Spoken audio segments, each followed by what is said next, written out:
Good evening, ladies and gentlemen, and welcome to Upper St. Clair High School for tonight's Whitfield girls soccer match between the Panthers of Upper St. Clair and the Bulls from Brashear High School.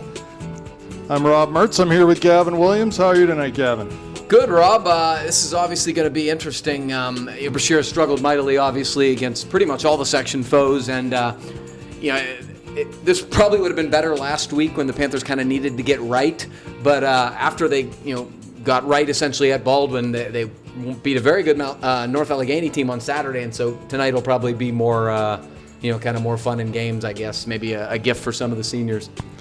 Yeah, we'll see how Coach Gray approaches this one as the game unfolds. But a section match it is, and the Panthers have to be workmanlike here to start out, and we'll see where we go. Try to set the starting lineup for you. A little bit different than maybe last time we were on the air here. Jules Gianni in goal. Across the back, we have Elle Snyder at left back, Mia Snyder and Natalie Gilbert at center back with Marissa Kren on the right side. And we're underway here as the Brashear Bulls have the first touch. Midfielders for the Panthers, Perry, Gibbons, and Mertz. Across the top, we have Burlingame, Rocco, and Madsen. Ball crossed in. Mertz is there. Nice job by the keepers. Across by Ava Burlingame. Nice job by the Bulls keeper to come out and grab that one. So, yeah, Gavin, you mentioned a big win on Saturday against the North Allegheny Tigers for the Panthers. 3-1 win up there. Here's Madsen crossing to Mertz, and her shot's just wide of that near post. And, that was an important one. North Allegheny certainly one of the teams to beat in the Whitfield this year. And, Rob, what you like to see is, when you start to struggle, you want to see your senior leaders take ownership. And Landy Mertz had 2 goals. Nikki Gibbons had a goal. And that's what you need to see. The response needs to come from your leaders, and everybody in turn follows suit. And that was really encouraging to see that. Yeah, I agree. Against a good team. So hopefully as the Panthers progress here this week, playing the Moon Tigers here at home on Wednesday, another tough section game, and then one of their only non-conference games or non-section games of the year will be Montour on Saturday, and they're a quality opponent also. So back to the action as the Bulls have a throw on the far side. This Bulls team, has struggled, as you mentioned. I'm not sure they've scored a goal this year, and they've had many scored against them. So I don't expect Dave Gray to let this get too out of hand, as Madsen was a good 5 yards offsides there. But we'll see. Got to start filling the net first before you make those decisions. Yeah, absolutely. You talked about wanting to be businesslike. With your approach, and I think that's exactly how you got to approach it. If you score a bunch of goals early, then you can make that determination, but you got to be businesslike first and take care of your business. Mertz now over midfield. Pass through is deflected, but it comes to Rocco. She's onside into the top of the area, shoots to that back post, but the goalie's able to get down and scoop that one up. Yeah, a couple weeks ago, Gavin, as we were just talking about, scoreline from the Cannon Mac game against this team, 22-0, a ridiculous scoreline. And I don't see that happening here tonight for a variety of reasons. Nor should it ever, to be perfectly honest. You might notice some of the green decorations around the grounds here as the Panthers are helping support the USC Wellness Committee, and as the Suicide Prevention and Awareness Month continues. Upper St. Clair girls and indeed the Brashear girls, green ribbons in their hair to support the cause and raise awareness for suicide prevention and mental health in Upper St. Clair. So I love the fact that they're calling attention to this issue. It's extremely important. I've lost too many young people to this and the diseases that go along with it. And, kudos to Libby Mascaro and to everybody who has brought this, to the forefront. I think it's a wonderful thing they're doing. Pass forward from Elle Snyder to Rocco is off the mark, and here come the Bulls. Snyder again on the ball. Yeah, this is a situation the Panthers just don't need to do anything crazy. If they just pass, here's a pass through from Mertz to Madsen. She crosses into the middle. There's Perry. Shoots it right at the keeper, and stop made, another save made there.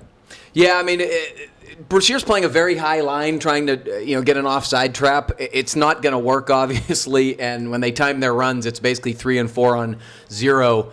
The Panthers, you can tell they almost feel bad on their finishing right now. They got, again, you got to score first. Knock a couple, and then be worried about not embarrassing anybody. Here comes Mia Snyder. This is a good game, though, for a coach that maybe wants to play a certain style to limit touches with his players and keep it a 2-touch, 3-touch max. Here's Mertz, top of the box, shoots, blocked by a defender. She gets it back at the penalty spot, but it's tackled away from Mertz, and here comes Brashear the other way. Cleared right to Gibbons, though. She'll shoot from distance, and that's going to go in the back of the net as Nikki Gibbons gets the first goal of the night for the Panthers. Fairly terrific strike, actually. That was a good bit out. Goal scored by Captain Nikki Gibbons. Maybe it doesn't go in against a terrific keeper, but that probably goes in against a decent number of keepers who were kind of out off their line already for the ball being over that way, and that sort of got upper left-hand corner. Good strike. 1-0 for the Panthers on a Nikki Gibbons goal.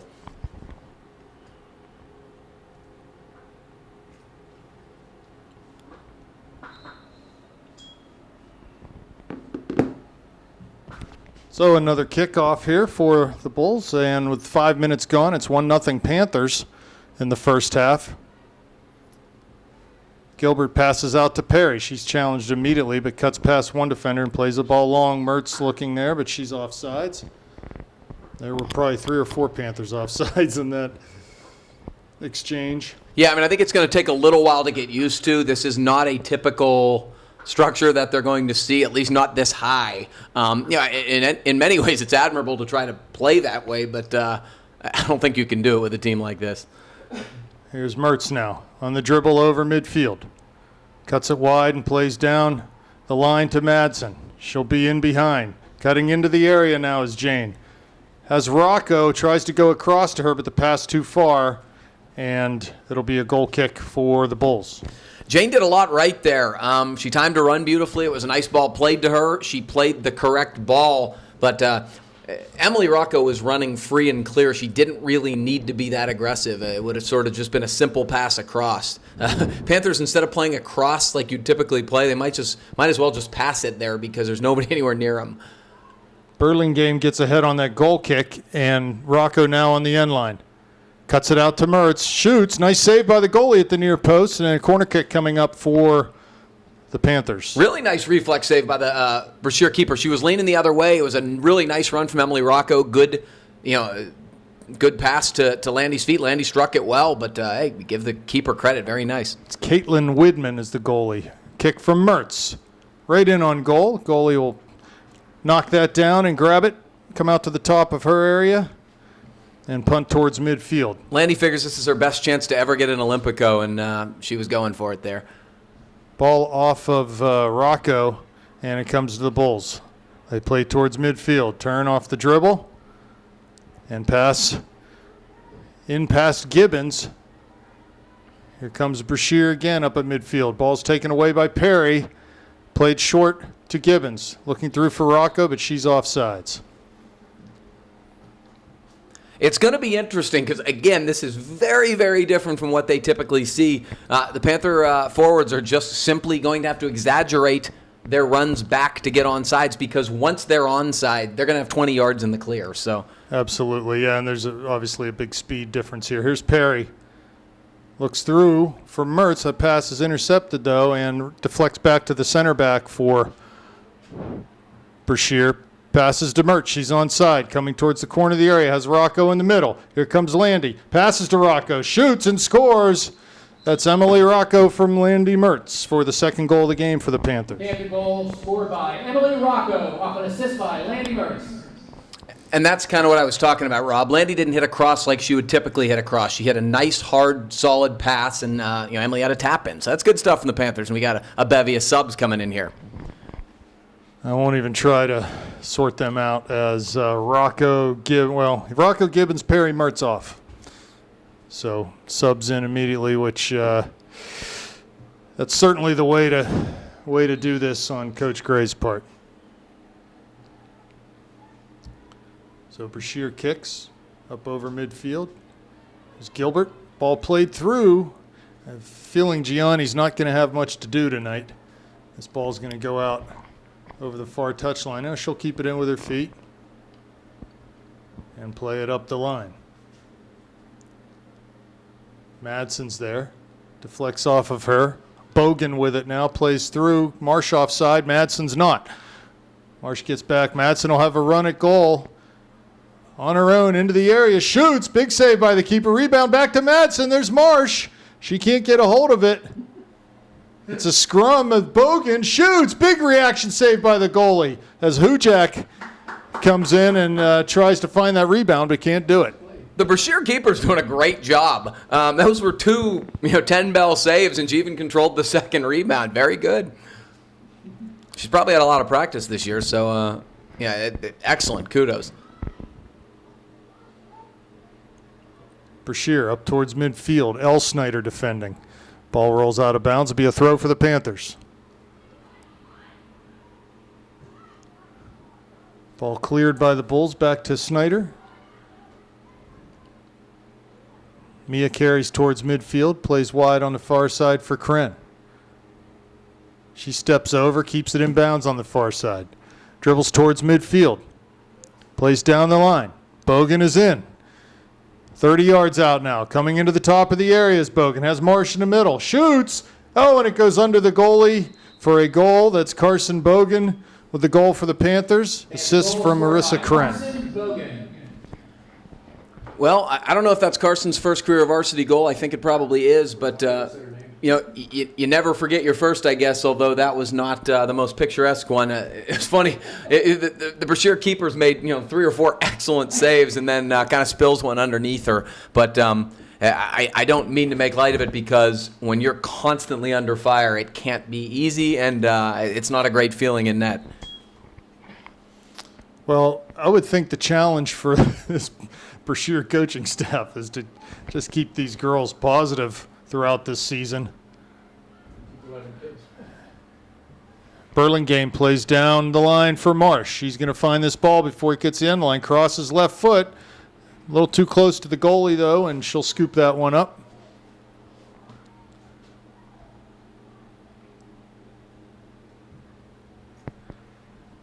Ball's punted. Headed in the air by Brashear. Comes down to Hujak. She heads it wide for L. Snyder. She'll carry on the dribble down the near side.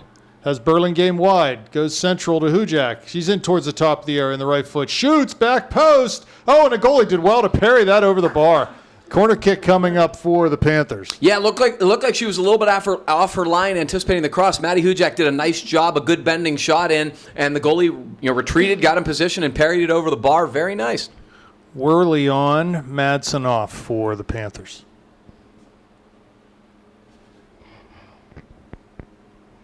And it looks like Mia's going to take the corner now.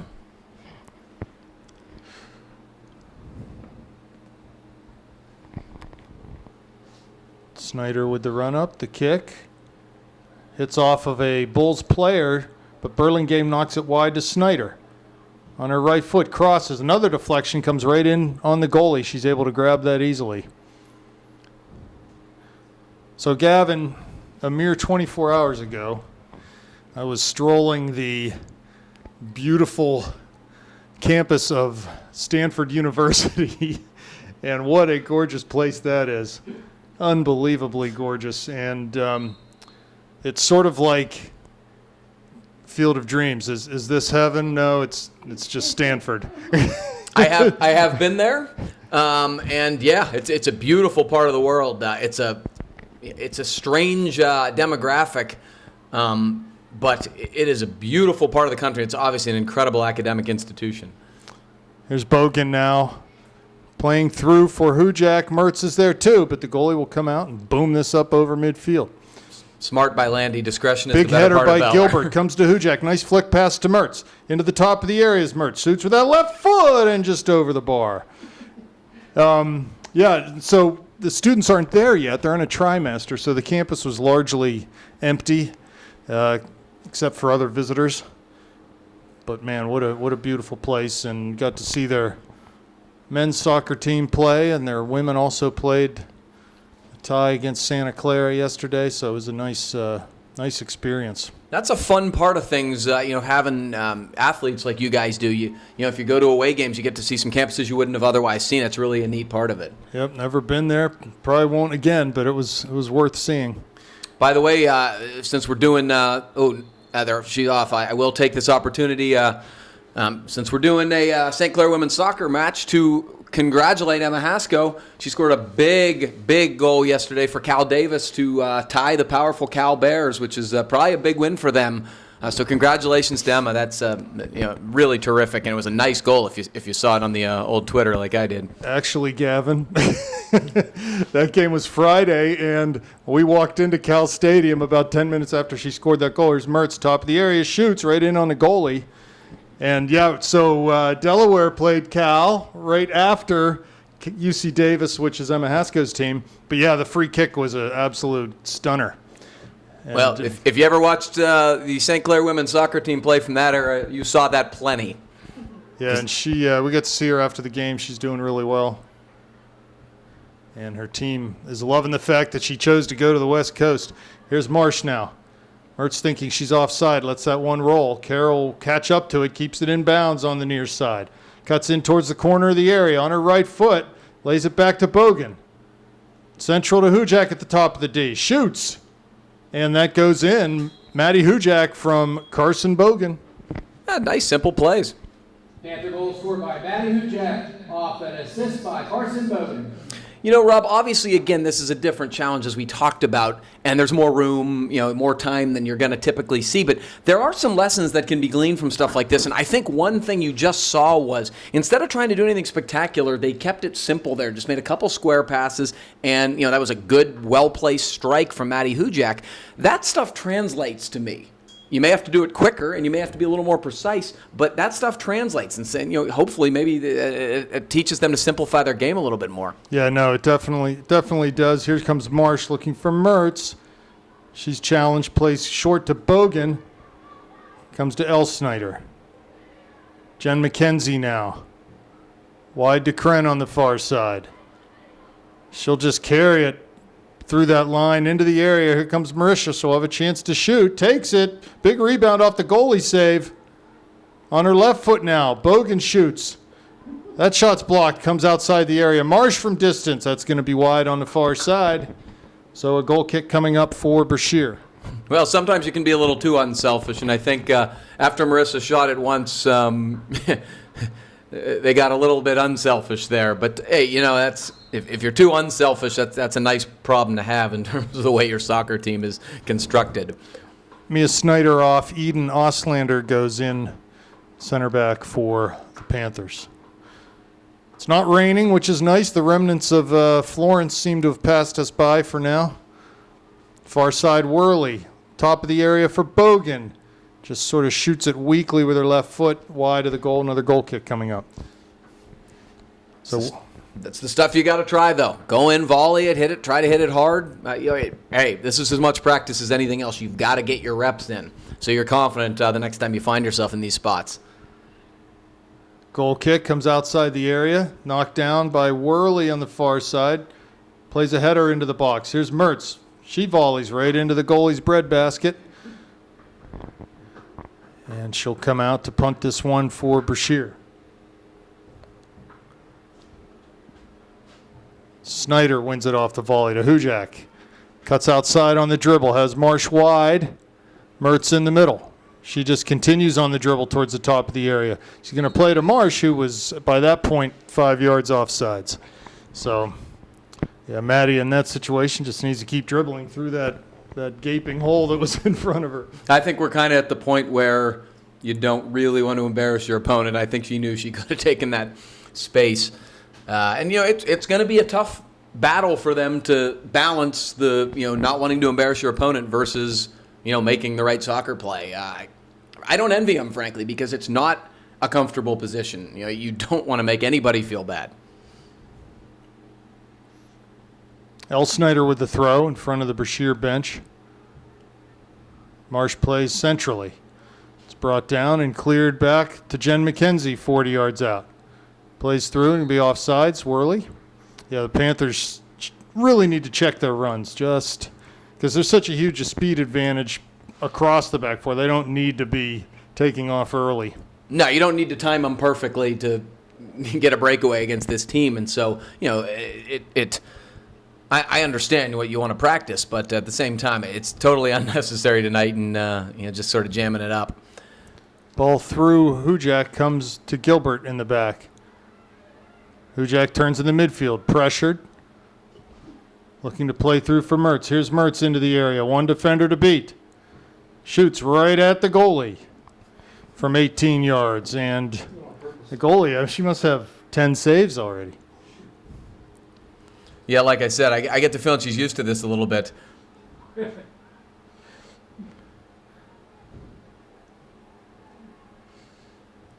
Ball chipped down the line for Worley, but that pass is deflected and cleared back out by Brashear. They cut inside on the dribble. Gilbert now. Back to Auslander. Here's Hujak in midfield. Turns, dribbles, plays through for Marsh. And she'll be in on sides. Crosses. Deflected. Mertz shoots and buries that one off the deflection. So Landy with the 5th goal of the night for the Panthers. Who's that assist again? I came off the defender. Okay. Panther goal scored by Landy Mertz. So good stuff. Kara Marsh up the wing. The ball was Landy sold it pretty well. Kara made a good hard distribution, and ball was deflected. And Landy certainly left no doubt there. She got all the frustration about hitting the goalie a couple times out on that strike. Perfect low hard left. Rob, I have to say I respect Brashear a little bit because it would be so easy to know you're going to get killed and just bunker back and just boot it every time. They're actually trying to play. I mean, obviously they can't do it, but they're playing a high line and they're trying to possess the ball when they get it. And I just think that's the right thing to do, knowing you're going to lose anyway. I totally agree. I don't know if there's a way that you could give them an opportunity to score a goal in this game, but that would be pretty special for them, I would think, to score. I don't know how you do that, Gavin, but no, and I don't think you can. But you're right. I mean, sportsmanship and giving somebody a memory is pretty important when you're killing somebody. Last time I checked, there's no Gardner point system here. You're not, No, right. There's no strength of schedule or margin of victory component in the BCS soccer rankings. So, yeah, you're right. I tend to lean with you here. So a free kick coming on that offsides call on the far side. Brashear will take that. Comes to Worley. Heavy touch comes back to Brashear and it's cleared over midfield. Gilbert knocks it down for McKenzie. She turns. Plays it through. Too far. No, Marsh is going to. Goalie did not come out. Had a chance to. Marsh is there. Shoots with that left foot. Wide of the near post, though. Almost too much time to think about it. As who's coming off? El Snyder is coming off. And Mackenzie Dupree is on for the Panthers at the left back spot. Good touch there by Brashear, but it's controlled by Hujak to McKenzie. Has Worley wide, looks down in the corner for her. Will she be able to get there? She will. She keeps it in, turns, carries on the dribble, plays the top of the area for Bogan. She shoots with that right foot and just past the back post. So another goal kick coming up for the Bulls. Gibbons coming on, Hujak coming off. Actually, a good idea from Bogan there. She tried to pick out a corner and just hit it hard and low. I kind of almost pass it in the net, and it certainly would have gone had it been on target, just slightly off the mark. Goal kick comes past Marsh. Here's Dupree on the ball. Mertz is in offsides. Ball played from Gibbons. That one sort of looked like maybe it wasn't, but so be it. And it'll be a free kick coming out for the Bulls. I have a hunch, Rob, that the calls that are even slightly close in the offsides are going to be offside. They're going to be offsides, exactly. Goalie boots it up towards midfield. Header one down by Gibbons. Here's Mertz. One to beat at the top of the box. Off the dribble now. Shoots in that back post, and there's Landy from Nicky for the Panthers' 6th goal. Panther goal scored by Landy Mertz off an assist by Nicky Gibbons. That might be it for Landy, yes. Probably a good thing. You sustain an injury in a game like this, it's probably not good. So another kick here at midfield for Brashear. With 19 minutes left, Panthers lead at 6-0. I would expect maybe, Gavin, you sort of let it happen in the first half, and when you get to the second half, you put the clamps on it, depending on what the score line is. Yeah, I mean, you focus more on ball possession and passing it around. And Kren down the far side on the dribble. Looking in the middle now. Passes, right past, who was that, number 13 in the middle, and the ball goes in. Did it go over the line? No, it did not, as the goalie was right on top of that ball on the line. And the Panthers are thwarted in front of the goal. That was Sam DiGiorgio, who had a couple goals against Baldwin last week. She was looking to connect there again from in close. Dupree gets it to Gibbons. Square ball to Bogan, wide to Worley on the far side. She is on sides this time. And she crosses, no one there for the Panthers, rolls out for a goal kick. And more substitutions coming in for the Panthers. It's Bekeza, Rankin, and Brianna Lang. Kren, Gilbert, McKenzie off.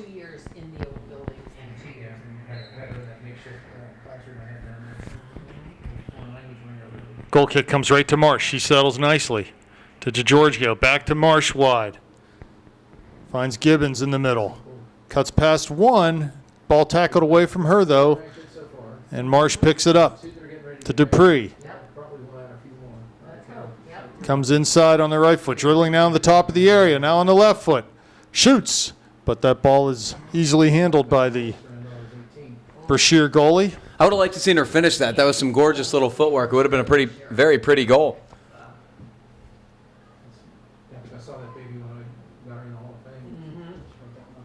Ball headed by Auslander wide, kept in by Worley on the far side.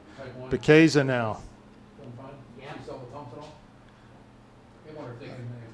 I would institute this rule. Anytime the ball touches the back four, it's got to touch the goalie. Goalie has to touch the ball. It's funny, every time they sub somebody in, Rob, who kind of hasn't been in yet, they're way off sides. They're just trying to, even if they've been watching out there, you have to be out there to figure out how high you need to be and how much you need to be watching. They must practice that a lot. Absolutely. Well, and the coach has to continue to develop them in that system. It does speak to some level of organization on their part. I mean, it's not easy to maintain that line and the communication that's necessary there. They're able to keep it high, and I mean, how many times have we been off sides? Probably 10 times already tonight. Here's Worley, corner of the area, cuts it back on the dribble, on the left foot, crosses the middle. Gibbons is there, takes a touch, shoots, and scores. That's Nicky Gibbons from Lexi Worley. Nicky Gibbons from Lexi Worley. Panther goal scored by Nicky Gibbons off an assist by Lexi Worley. So some nice footwork by Lexi. She made a nice little crossover move, good little square ball. Nicky with a sure finish, and we've got a touchdown. Panthers up 7-0. 15 and a half to go in this first half. And maybe it for Nicky tonight as well. Yeah, have them put their running shoes on. Go get a get a workout in, right, Kev? Yeah, why not? I would, you know that. Challenging game against the Moon Tigers coming up, defending state champs at the AAA level. Moon was able to knock off Bethel Park the other night, who, as you know, beat the Panthers. Here's Perry now, top of the area. Shoots it, and a nice save. Parried, but not out. DiGiorgio on it again on that left foot. Shoots wide of the near post. So, yeah, Moon will pose a very stiff challenge for the Panthers, albeit we'll have an easier time with them here than we do at their field, which is the narrowest field in the WPIAL, save for maybe Mount Lebanon. Those are the two narrowest fields. I can't say I can recall Moon's, facility. I know Mount Lebanon's is terrible, but I'll take your word for it. Obviously, Yeah. the Panthers, with their pace and their skill, they do not benefit from having everything closer in. You got to be able to use the flanks. Frankly, it's sort of ridiculous that you would have to play on kind of a different size field at this point. But Yeah, it's like a bowling alley, long, narrow. Amber Siri in the game for the Panthers. And Dupree knocks it back to Rankin. Plays a one-time ball nicely up to Siri near midfield. She carries it on the dribble out of bounds with some pressure. And she'll take a throw down the line, looking for Perry. Has Dupree central, Bogan central, crosses with that left foot. Here's Bogan. Her shot, though, is right at the goalie and easily handled. So, I have them every day. Where they live. They live in St. Clair, so they'll be up here. There's Bekeza winning a ball in the back to Bogan. She turns on the dribble now. Has Dupree to her left. Ball comes to Perry off of her. She gets on the dribble.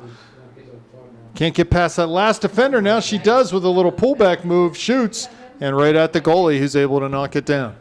He was soccer, but he So, Gavin, you're just one who likes the athletics. Did you see Chicago, he just moved back. yesterday the world record marathon for time for a marathon was broken? Did you see that? I didn't actually. That has to be absurdly fast. What is it, like Some 3.5? Some Kenyan guy was. 2.5. Did the Munich marathon, broke the existing record by 1:17. So he crushed the existing record. His time was somewhere around 2 hours, 1 minute, 30 seconds. That's insanity. That's running.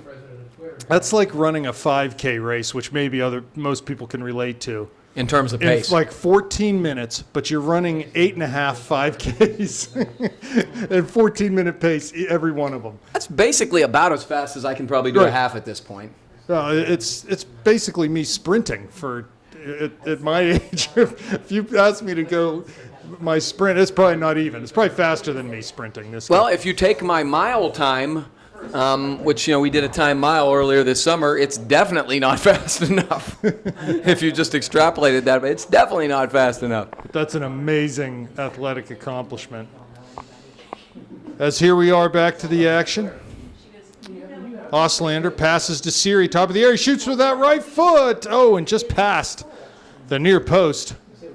Good first touch and shot there by Amber Siri. Yeah, absolutely. She did everything right, and her target was correct, just a little bit off the mark. But otherwise, where you want to aim and what you want to do with it.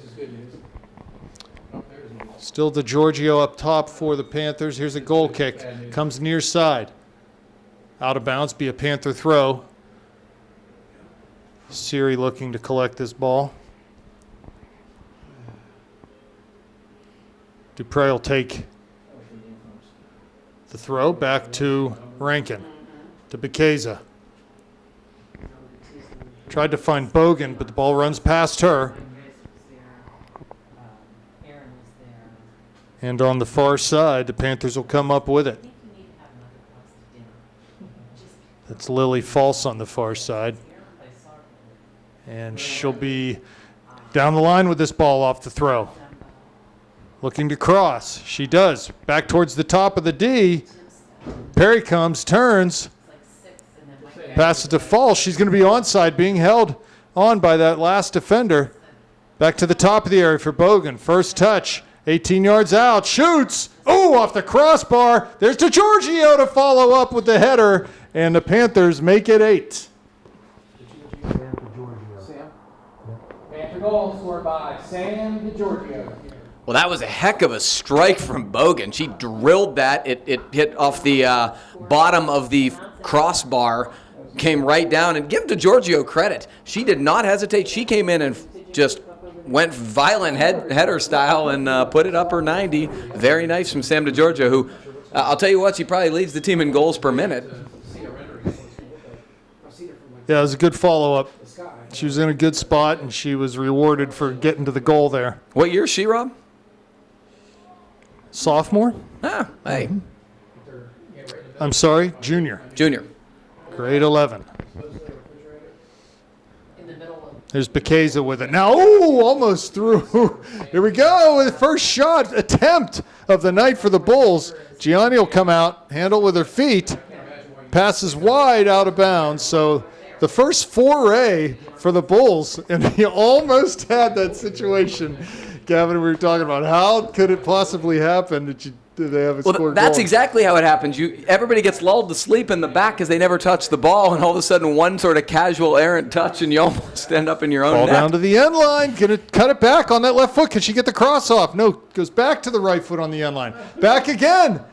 Has no left foot. She does not want to hit that ball with her left foot. She tried to poke it in there with her right foot, and a ball cleared by the Panthers comes to DeGiorgio. Back to Siri. Back up to DeGiorgio. Near midfield. She cuts back on the dribble. Carrying it in now. 40 yards from goal. Here comes Sam into the corner of the area. No other runners, really. She's going to have to go it alone. Big sliding tackle. The ball is won. Right and on the Bulls ball, come too. the other way. Wow. Siri, though, is able to interdict and get the ball. Comes to Giorgio in the middle. Be in Michigan and then the other. Cleared off of her. This should be a goal kick. Now they're going to call it a corner. Seemed pretty obvious that went off of the St. Clair player, but Yeah, I don't know how it would have been spinning like that if it wasn't deflected off the Right, forward, yeah. but hey. so that was an exciting sequence Yeah, there. that was a great slide tackle. She was right on the ball. Really good. Yeah, good stuff. Kept the studs down. Yeah, Nobody's good. getting hurt that way. I love to see girls getting on the ground like that, and that's great stuff. So here comes a corner kick. Looks like Dupree to take this. Ball crossed centrally. Oh, goalie, hot potato, but she's able to pick it up as it went into her arms, and then she juggled it up over her head and was able to turn and grab it. Yeah. Heavy touch from Brashear sends the ball back into their end, but Bogan will get a hold of it for the Panthers. Wide to False on the far side. Lang over there knocks it out. Be a throw for Brashear with 8 minutes remaining. Aaron and Holly. First half. Yeah. Ball thrown over midfield to False. Yeah. Bekeza turns. Down in Charlotte As Rankin. with Florence and the floods, but yeah, they're down. Wide near side to Siri. Carries it over midfield. Back to Rankin. Panthers very compact right now. Bogan far side. High line by Brashear as they step up even more. Two Panther players off sides as it currently stands, and Rankin will turn and play it all the way back to Gianni. I like this. Down in Wilmington. And they'll have to play out of the back. Friends that are down there. Bekeza, short pass to Bogan. Back into Rankin's feet. Nearly dispossessed, but it comes to Dupre. She calmly lays it back to Gianni. Yep. Panthers doing well here to just circulate the ball. Wide on that far side. Can't see the number, but comes to midfield. Rock goes in alone if she wants to be. She turns it back. Nicely done by Emily. And Mackenzie Dupree settles it Yeah. and comes forward off the dribble. Siri to her left, Rocco to her right. Perry also there in the middle. Panthers just are not going forward right now. Tip of the cap for that strategy. And here's Bogan back into Rankin. Here's Rocco. To Siri. Back to Rocco. Well done by the Panthers being able to string 15, 20 passes together here. Under 6 minutes to go. And Gianni with the ball. Plays to Bekeza. Bogan now turns. He hasn't subbed any. Wide on that far side. I believe that's Lang. Ball comes to Rocco. Wide to Lang, far side. Plays it back into false. To Bekeza.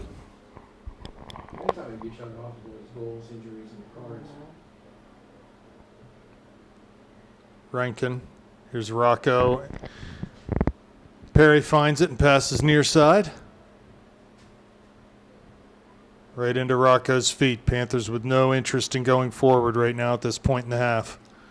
The problem now is the Brashear girls are getting exhausted chasing and are not able to get any attempt to dispossess.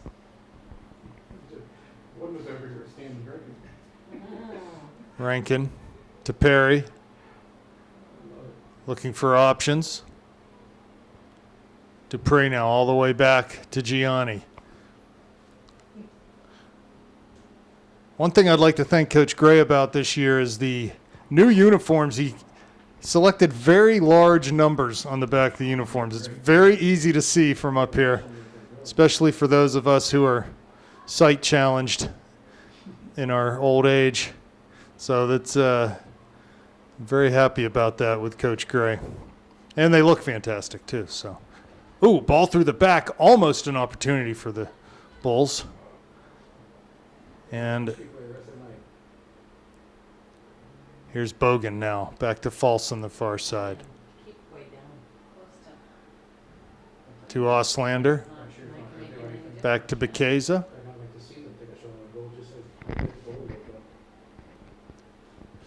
Wide to false, who had come forward on that far side.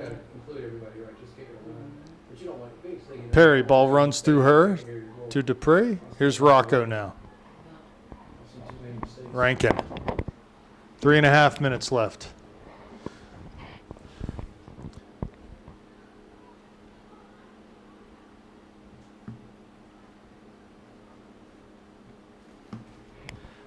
Hey, Rob, Yes, go ahead, Gavin. did you see Zlatan's goal yesterday, his 500th professional goal? Absolutely ridiculous. Unbelievable. I've not seen something like that, a finish like that. The kung fu finish that he put on that ball was unbelievable. My favorite part of it is how he acted like it was nothing. Like, I do that all the time. Unbelievable. On his interview afterwards, he said, yeah, the people of Toronto are pretty lucky to have seen that goal. He's the greatest. He's the greatest interview in sports. Yeah, that, if you haven't seen that, go YouTube that one. It was absolutely astounding, the finish on that goal. Yeah, I think probably sports would be a lot more entertaining if you had more people willing to Try stuff like that. to try stuff like that. Well, and to even think of doing that. It's one thing to even dream up that type of a finish. Another thing to actually execute it and pull it off. But the creativity of thought that he has to do something like that is just so impressive. I think part of it is that people are afraid to look foolish, and part of it is coaches stifle creativity. And I never want to be the coach who says don't try that because it might not work. It's not a good message to be sending. And I think for United States youth soccer, I think it's been one of the disconnects that you've had between one faction and the other faction. That's a great point. And you look at that type of a finish. I mean, not only was it a goal, but he couldn't have hit it any better if he did it 100 times. I mean, it's probably the first time he's ever finished a ball like that, and he absolutely killed it. Yeah, perfect. The first time. It was just unbelievable. It was like when I was watching the U.S.-Mexico friendly last week, and Mexico has a wonderkind 18-year-old who plays in Liga MX right now and is getting all kinds of feelers from Europe, and he tried something, and he basically undressed one of the best young United States center backs. It didn't result in a goal or anything like that, but I said to myself, nobody in our player pool would have tried that. Right. Just wouldn't happen. Yeah, right. For fear of consequences. Yeah, I'm not sure. It wasn't something that was so otherworldly that I don't think somebody with skills could do it. They could do it, but they don't try it. So ball was kicked out by Rankin, going to be a throw for the Bulls. As Gavin pointed out before, they are tiring here. As the Panthers have done a really nice job of just trying to keep things under control here. Just passing the ball, not looking to get forward, not looking to score any more goals at this point. And I again, tip of cap to Coach Gray, because it's absolutely ridiculous to see scores like you did last week in the paper. It just doesn't prove anything to me. To me, this is better. I understand this looks a certain way, and they'll play the ball all the way back into the goalie. Nicely done by the Panthers. Good sportsmanship here. Totally agree. And 8 seconds left in this half, so we'll be back in the second half. I expect you'll see more of the same, but it is what it is, so we'll go from there. And we're back for second half action. Panthers leading the Brashear Bulls 8-0 after one half of play. And if you were watching the first half, you saw a lot of keep away there by the Panthers. Towards the end of the half, I would expect a lot more of that. Rob, there was a crazy good girls volleyball game going on in that gym. And tell me about it. Panthers took game one, 25-21 over Seneca Valley. Just really high-level stuff. I enjoyed the heck out of it. Wow. So for your halftime viewing pleasure, you went to the volleyball match. Yeah, you know me. I like to participate in all the activities here, and very impressed with the Lady Panther volleyballers. They're obviously a terrific program, but it was really, really high level. So for the Panthers here, Gavin, the challenge is for these girls that are on the field is just try to keep this, try to keep it interesting for them. They got to keep moving the ball.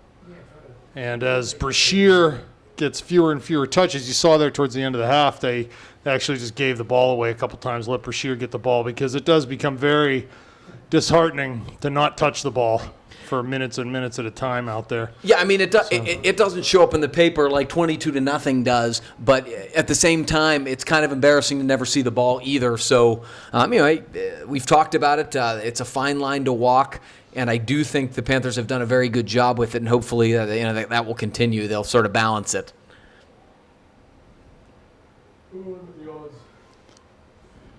Here comes Brashear. 30 yards out, ball turns right back to Bogan, though, and Rankin gets it in the back. To Bekeza. Back to Bogan. Panthers just passing and moving, trying to present options to whoever has the ball here. Here's McKenzie on it.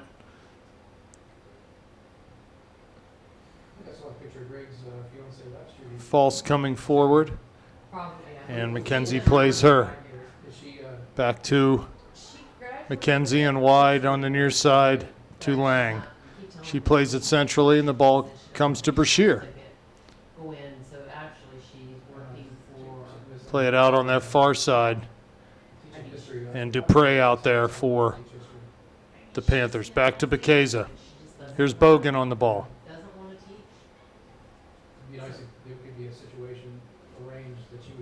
Bogan will play it all the way back in to Widman, the keeper for Brashear.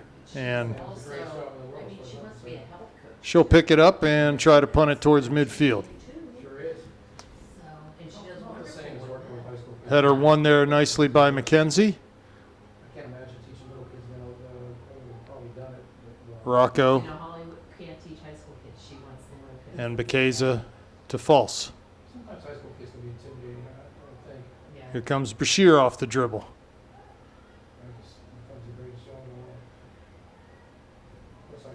Number 7 for Brashear, Gavin, has been their, I would say, their most diligent player.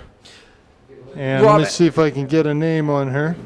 Therese Neongere. Wow. Rob, that's a tough one. Sometimes, and if I saw a little bit of the Brashear boys play against us, and they had a midfielder who was outstanding. Very small, really crafty, good foot skills, very fast and quick. And, the St. Clair boys were dominating, but he was really sort of standout, but he couldn't do much because there wasn't a whole lot of quality to connect with. And in team sports, it's hard because, if you don't have anybody out there who, can kind of play at your level, it's probably frustrating. You don't look as good, but there's a very real possibility that a couple of these Brashear girls have very high quality. There's just not enough of them. Well, yeah, and I think for whatever reason, Brashear seems to have, both on the boys and girls side, a very international student body. There's a lot of international names on here, you can tell.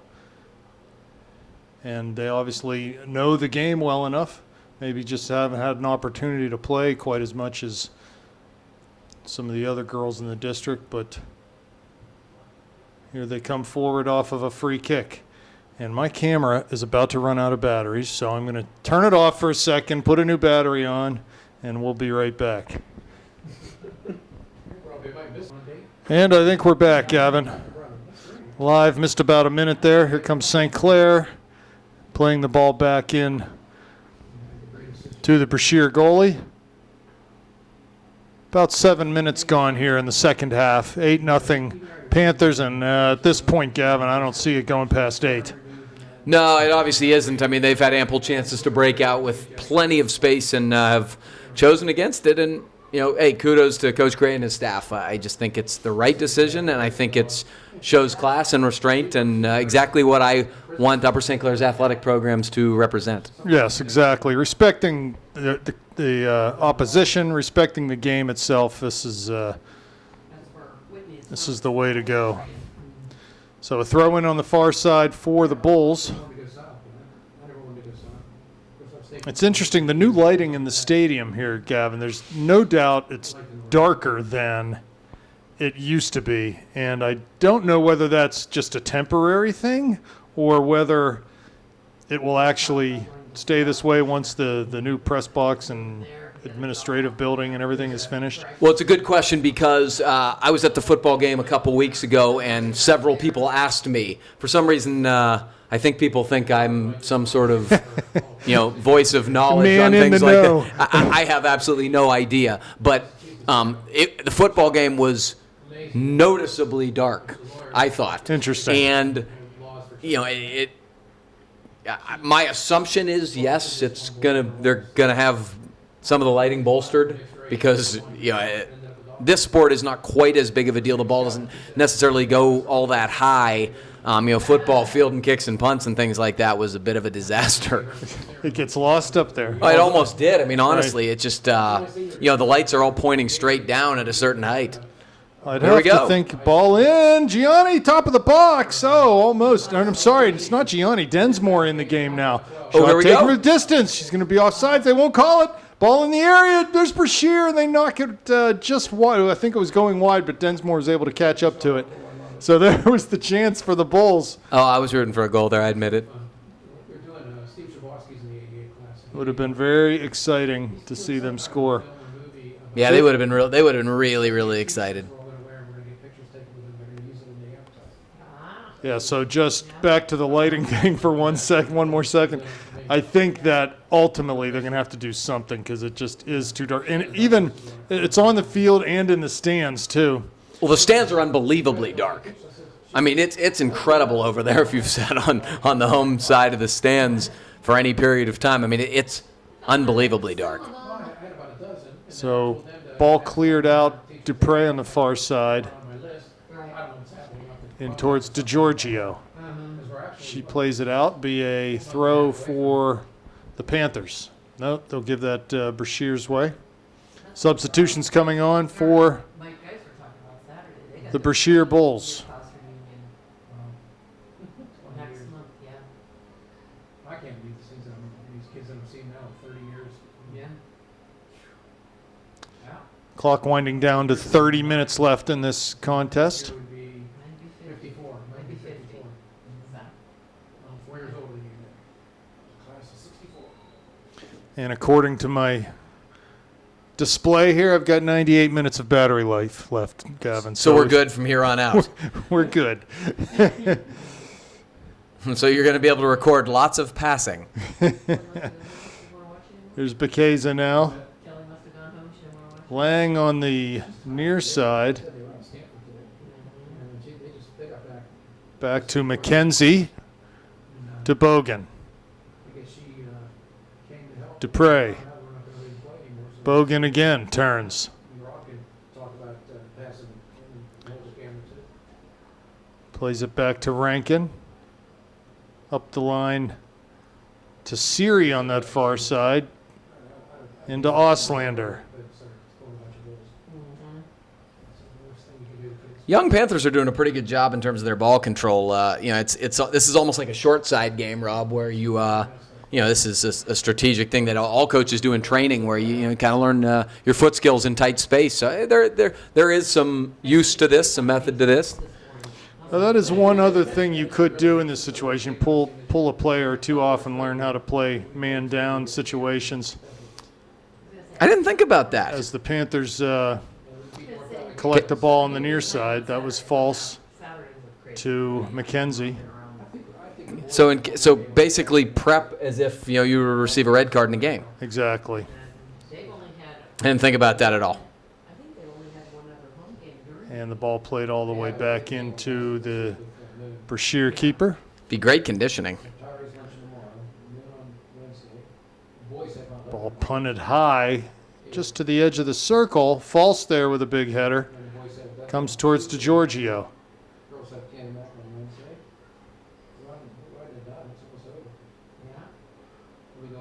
And Brashear will turn back towards midfield. Can't clear it out of their own end, though. They'll get a hold of it. McKenzie there to win it back for the Panthers. I'm sorry, that was Auslander. Here's Lang.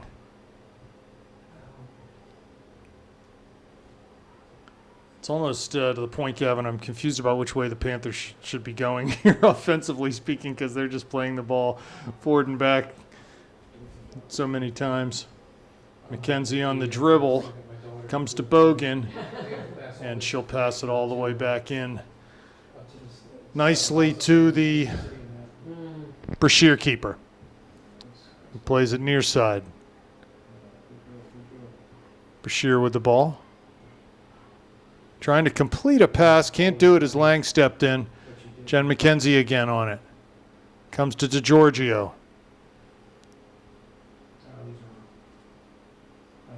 Brashear on the ball. DeGiorgio now. Brashear all the way in the far corner. Tries to turn. Comes right to Siri.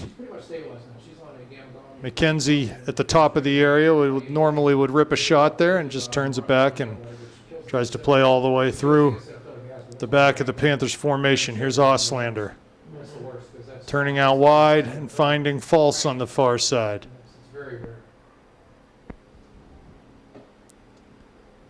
I'm sorry, that was Siri.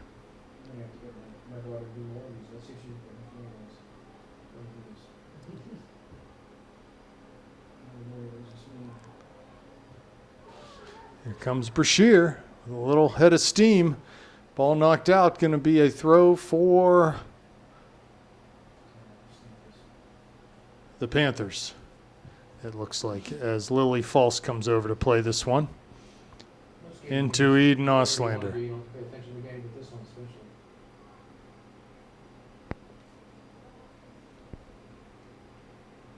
Plays down the line for Siri on the far side. Pass too far for her. And it'll be a Brashear throw. So, Gavin, as I mentioned, Wednesday night here, a much more competitive contest, to be sure, against the Moon Tigers. And former coach J.R. Richardson, who's with the Panthers for the last few years, he's now the head. He's the skipper at Moon, so certainly he's going to be familiar with what the Panthers bring, and he's got a talented side at his disposal, so it should be a very interesting game. I'm looking forward to it, Rob. Obviously, the Panthers did themselves no favors with, a couple of section home losses. Some matches where they really didn't show, what they're capable of showing, as Saturday demonstrated. And so, I think the key for me anyway is going to be coming out, establishing a better tone off the back, because they've just gotten off to slow starts in these matches. And I want to see them get to their game a little bit faster and a little bit earlier, not wait till you get behind or the other team kind of establishes the game and then sort of get desperate. So that's kind of what I'm looking for Wednesday. But I'm looking forward to it. I think this team has made some progress, made some tangible strides, and I think, and I'm really hoping we're going to see that on Wednesday. Well, Moon is, as I mentioned before, they're coming off a state championship, undefeated state championship, Whitfield championship season, and really lost. You know, they found themselves, I think, last year in a lot of contests where they just simply outclassed opponents. They were playing in AAA and were clearly the best team in AAA and probably could have beat most every team in Quad A. But the real spark for them was a young lady by the name of Delaney Schneider, who scored 55 goals last year, was an All-American, and is now killing it at the University of Louisville. She's been scoring. Yeah. She scored their first goal of the season, for example, and that's She's the real deal. And so I would have to imagine there were several other seniors, significant contributors that graduated also beyond Snyder. And I'd have to imagine that they're not what they were last year, but still going to be a very difficult opponent for the Panthers. No, I mean, if they beat Bethel Park, Bethel Park, I wasn't amazed by them, but they were good, and that's a quality side, well-coached side, and they're a threat if they were able to take down Bethel Park. So. I know he could erupt a couple of them last year that I came to. He was bad. Doing bad. False on this near side, applying pressure as Brashear plays the ball back into their goalie. There's a lot of bad refs, but they're desperate right now. Nobody will do it. She'll clear it. McKenzie gets ahead on it. There's Auslander. False on the ball again. Bringing it back towards her own end. And Lang now gets a hold of this ball. Plus the hard work for the works of the game. Game like this one. Dupre on the far side. To Bogan. You just stand on there. Auslander. False. Here comes the ball all the way back into Densmore's feet. She knocks it down and plays it up the middle looking for McKenzie. Her pass on the far side finds Dupre.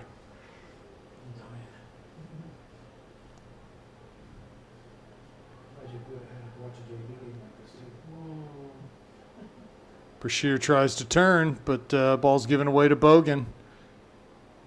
Jen McKenzie now wide near side to Lily False. She'll cut it back towards the Panthers' end and play it to Casey Baceza. And Brianna Lang will kick it all the way back to Rankin, who touches into Densmore's feet.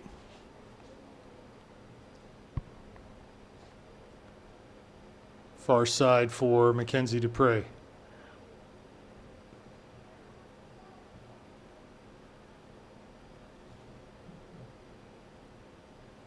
So we got a Jen McKenzie and a Mackenzie Dupre out there, just to make things a little challenging tonight.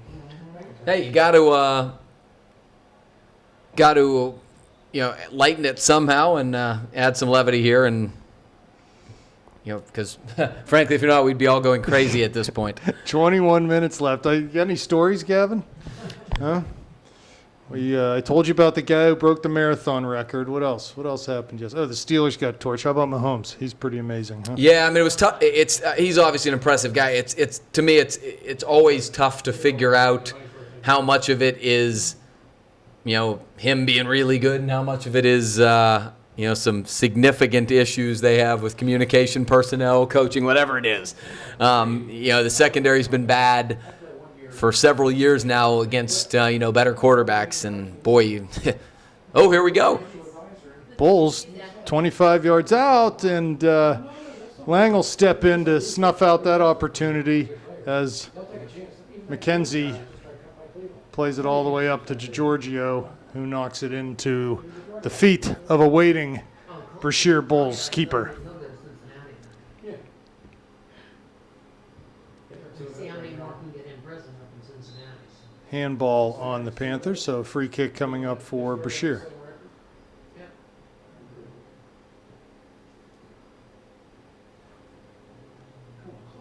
I'm not sure whether my wife bugged out or whether, I think I see her over there talking to her mother, so. Much like us, she has to find ways to entertain herself. And we'll do this again in another couple weeks down at Couples Stadium, I guess, on the south side. Yes, I did see that. False plays it back to the Brashear keeper. It's odd to say that, isn't it? One team plays it intentionally back to the keeper. Siri on the far side, back to Dupre. Ball past Bogan, comes back to Dupre. As Rankin now steps in and wins the ball for the Panthers. Plays it central to Jen McKenzie. And she plays a nice through ball for False, who's on sides, but will properly just play the ball back to the Brashear keeper.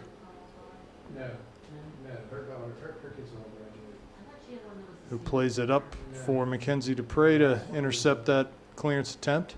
Mackenzie, or, not Mackenzie, it's, I can't think of her name, it's terrible. When she graduated- Brianna Lang now to Jen McKenzie. First year Pete had the team. Here's Lily False on the ball. Max. She was offsides, though, and a free kick coming up for Brashear. Yeah. So, Rob, who else do you think in Quad A outside of the section is, Norwin usually, but who do you think are the big threats here Well, I this year? think one we just saw, and I thought last year, just seeing how things ended up last year, that, NA and NA was going to be very tough. They've got a lot of good younger players. I was impressed with And- them last year very much. Yeah, they definitely are going to be there, I think, when it's all said and done. Pine Richland is a very good team, although they've lost a game or two here recently. They're going to be dangerous. They've got several legitimate athletes and soccer players on their team. And then Peters Township, obviously undefeated, number 8 or something in the country right now.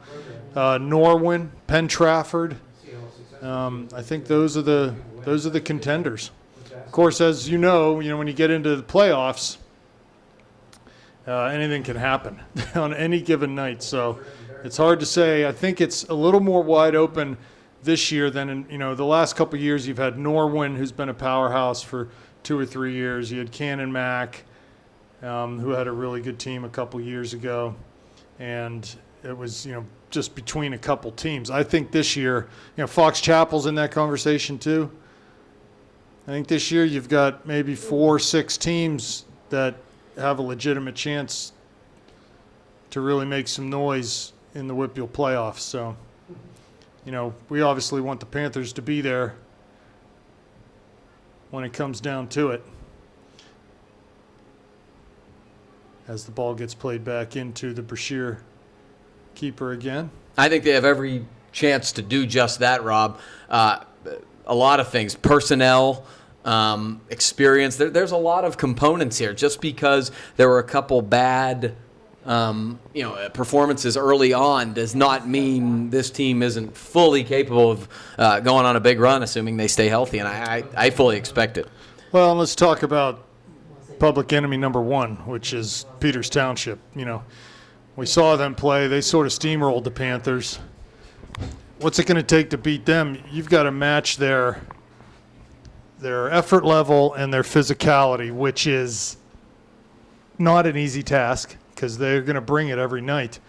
But from a talent standpoint and a soccer standpoint, I firmly believe St. Clair's a better side. They just got outworked and out-physicaled that first game. It's so interesting, Rob. Obviously, soccer is a stylistic game in terms of who can kind of dictate the way the game's going to be played. Peters Township clearly dictated the way that game was being played. Lavinia in particular basically said, this is going to be an ugly game. I'm going to win balls. It's going to be physical and, match it. And the Panthers didn't. And, you can be the most skilled team in the world, but if you can't make it a skill game, can't possess the ball, make them chase, you're not going to get the game played your way, and you're probably not going to get the result you want. The Panthers are going to have to do a better job winning balls to get the ball first, and then to really show more quality to possess the ball. I'm a firm believer that part of that was it was a driving rain, the field was awful, and it's hard to play a skill game in those conditions. I'm hoping the next time we see them, it's a beautiful game, a dry game, and I think that will favor the Panthers. Well, that next time, Gavin, is 2 weeks from tonight, so it's going to be here before you know it. I look forward to it, man. I would sort of anticipate that Peters will still be undefeated at that point. I would think so. Making money to pay our taxes, that's not, can't be that. I can't believe you said that, you stupid. Nobody else pays Ball played into the back and did not go over the end line as the goalie bobbled it there, so it'll be a opportunity for them to play wide on the far side. Well, they string a couple passes together here out wide. Panthers pressure, but not too heavily. Who does Michigan and Delaware have this week, Rob? And any more road trips coming up? Michigan will play the second Big Ten game of their season against Penn State in Ann Arbor on Friday evening. And Delaware gets at it in their conference, first game of their conference play against Charleston at Delaware on Saturday. So they are right in the thick of it, both of those. Well, men's soccer and men's and women's soccer NCAA. It's actually a completely ridiculous schedule that they have to maintain at that level. The games just come fast and furious, and both teams are getting ready to make some noise in the conference. And that's when it gets fun. You're playing your rivals. You know everybody. Seeing the familiar faces year after year, and that's some rivalry games and things like that. That's when it really becomes fun. Absolutely.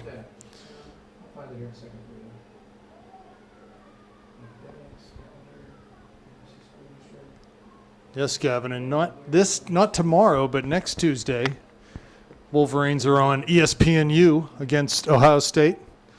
So if you want to tune in for that one, if you're not busy on Tuesday night. I'm pretty certain I will. Although tomorrow night, I think I'm going down to see my Pitt Panthers play some soccer. So It's they're playing Detroit, right? Detroit Mercy, yes, sir. Here's Bogan now to Dupree on the far side. More keep away from the Panthers as they try to see this result out. It was 8-0 with about 10 minutes left in the first half. And the Panthers have put the brakes and the stops on any scoring from that point.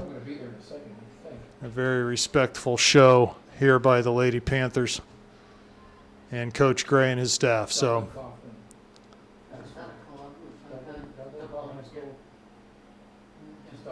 False going to try to keep this ball in down the near side. She does. Keeps possession for the Panthers to McKenzie. Here's Lang. And the ball just touched towards the end line for the Brashear goalie to gather that up. I pay for the data and they use it also. And she will throw the ball. I haven't seen her throw the ball yet. Yeah. Up towards midfield, out of bounds for a Panther throw. I don't know what you're doing on your phone. Okay, I'm good. Lang takes this down the line. Number 7 for Brashear. We'll play it, and it comes all the way to Densmore. Short pass to Rankin. She cuts inside and tries to go near side. Pass intercepted, though, and Brashear comes up with it. Yeah. And they'll play all the way back into their keeper's feet, who just goes long up towards midfield. Ball bounces and is controlled nicely by a Brashear player. Turn and play up towards midfield, out of bounds, be a Panther throw.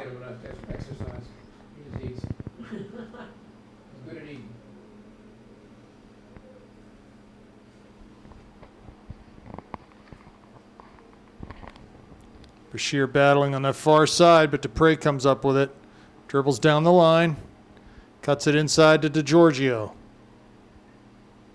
who finds McKenzie, who comes near side to False.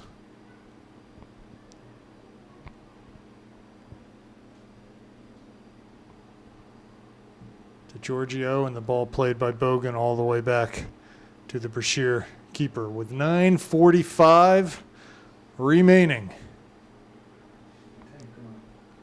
I can confidently say, Gavin, barring some crazy happenstance, this score will end up 8-0. That's I know I'm not going out on a limb saying that, but Yeah, I mean, everybody should get little bit extra pay tonight or something for sitting through this one. Yeah, gold star on the forehead, whatever. It's well,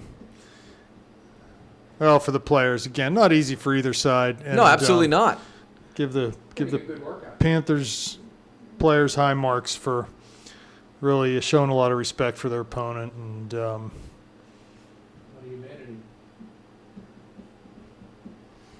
You know, I mean, I've been around high school sports for a long time, obviously, in whatever capacity, playing, coaching, watching, broadcasting, and as I get older, it becomes more and more true. It's about the kids, and you don't want to have any kids have a bad experience. And, this is not going to be a good experience anyway, being outclassed by your opponent, but there's a way to make it, not a total negative. And I think the Panthers have really balanced that well tonight. So kudos to Coach Gray and the staff. Certainly kudos to the girls.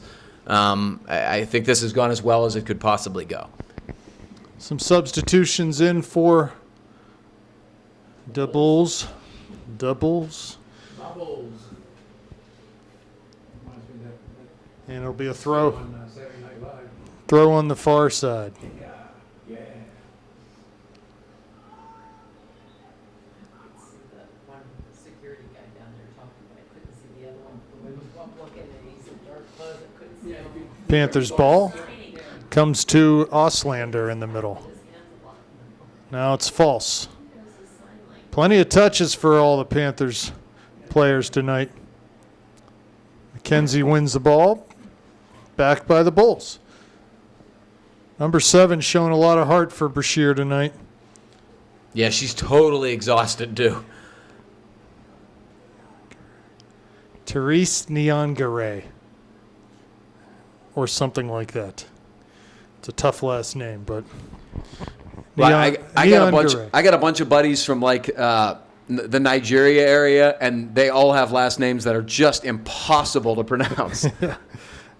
I had a really good friend from college. She was just the greatest, and she had a very easy first name, Yemi, to pronounce.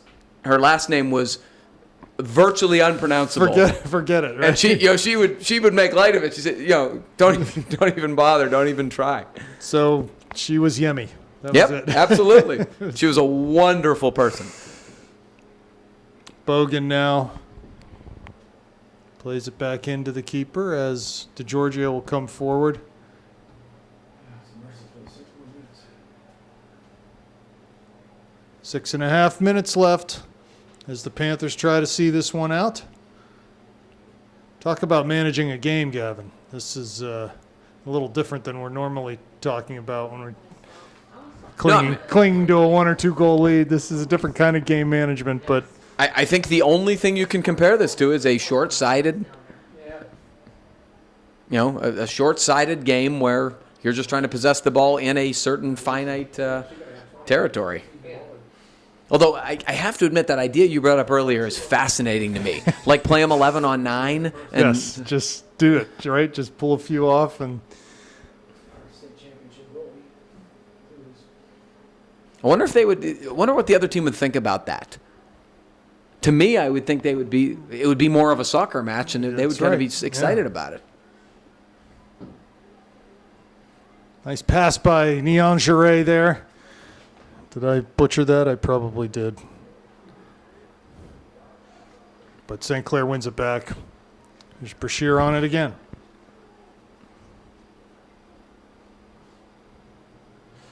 They've had one foray into our defensive third tonight, and that was about it. Everything else has been in the middle of the field.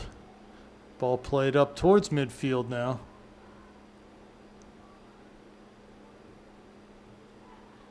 And they had one very bright defensive moment, that slide tackle in the area. Yeah, Well, that was fantastic. a couple outstanding saves early on too. That's true. Yes, the goalie was great. Substitution. 4.5 minutes remain now. 8-0 Panthers. Free kick taken. I can't imagine anybody watching this on TV. You realize no one's going to watch Well, let me tell you, wait a minute. If they might, this would be a good sort of an insomnia cure or something. You could turn our voices down to just real low, sort of a drone. Oh my God. And I actually think it might be on tomorrow night. You know, the thing is, I it's think actually working on me right now. Glenn needs to cycle this. Talking over the awning. Minutes. He may want to just play the first half or something. On loop. Put You know, it you- on a loop. You want the parents of the goal scorers to see some goals and, maybe a couple first varsity goals and things like that. But, Then have some kind of a malfunction of the film. yeah, unless you're trying to go to bed or something like that, maybe not watching the second half of this. You probably should be something inserted in order to warn people what they're going to see. Here's Rankin now playing it all the way back to Densmore. So, yeah, the Panthers are going to have to sort of, take some smelling salts, wake up, and get ready for Moon because it's going to be a big challenge for them on Wednesday night here at Panther Stadium. Yeah, it'll be interesting to see the tact Coach Gray takes at practice tomorrow because, all of a sudden you got to be like, okay, that was not anything that's going to be useful going forward. So. Ball thrown long down the line for Brashear on the far side. Chase giving chase towards the corner. Dupree's there. They pull it back into the area. There's a player there. Oh, and Densmore's out to gobble that up. I thought she had a chance there. She had here comes Nyanjare. Easy for you to say.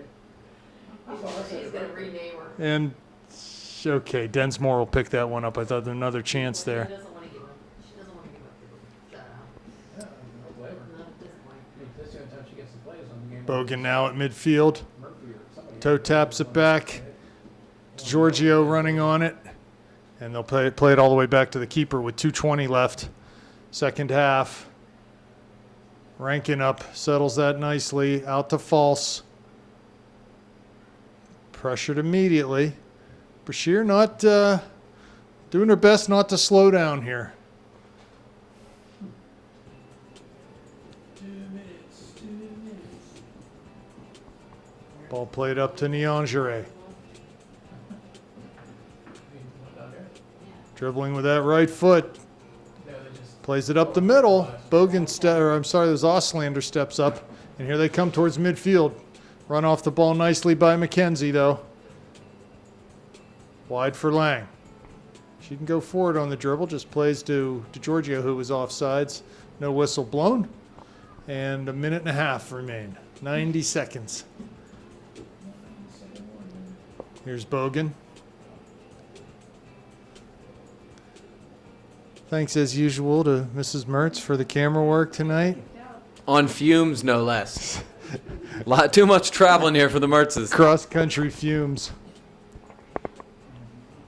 Said 3 times and two.